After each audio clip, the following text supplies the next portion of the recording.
नमस्कार मित्रांनो, स्वागत आहे तुमचं आपल्या कृषी अपडेट यूट्यूब चॅनलवरती। राज्यात पावसाचा हाय अलर्ट, अनेक जिल्ह्यात अतिमुसळधार पावसाचा इशारा। राज्याच्या काही भागात मुसळधार पावसाने हजेरी लावली आहे। गेल्या वर्षीच्या तुलनेमध्ये यावर्षी वेळेआधीच मान्सून महाराष्ट्रात दाखल झालाय। राज्यातील पावसाचा जोर आणखी वाढण्याची शक्यता आहे। राज्यातील अनेक भागात आज पावसाचा अंदाज आहे। पालघर आणि ठाणे वगळता राज्यातील जिल्ह्यांमध्ये पावसाचा अंदाज वर्तवण्यात आला आहे। कोकण, उत्तर महाराष्ट्र, विदर्भ, मराठवाडा आणि पश्चिम महाराष्ट्रातही आज पावसाचा अंदाज वर्तवण्यात आला आहे।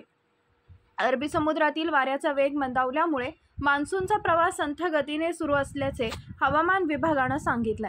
राज्यात 20 जून नंतर मान्सून पूर्णपणे सक्रिय होऊन राज्यात मुसळधार पाऊस हजेरी लावेल असा अंदाज भारतीय हवामान खात्याने वर्तवलाय। राज्यात आज दिनांक 16 रोजी तुरळक ठिकाणी वादळी वाऱ्यासह पावसाचा इशारा देण्यात आला आहे। मुंबई, पुण्यासह ठाणे, पालघर, रायगड, रत्नागिरी, सिंधुदुर्गात आज पावसाची शक्यता वर्तवण्यात आली आहे। याशिवाय पश्चिम महाराष्ट्रातील सोलापूर, सांगली, सातारा, कोल्हापूर या भागात मेघगर्जना आणि विजांच्या कडकडाटात मुसळधार पाऊस पडणार असल्याचा इशारा हवामान खात्याने दिलाय। यापुढील हवामान अंदाज पाहण्यासाठी चॅनलला सबस्क्राईब करा। धन्यवाद।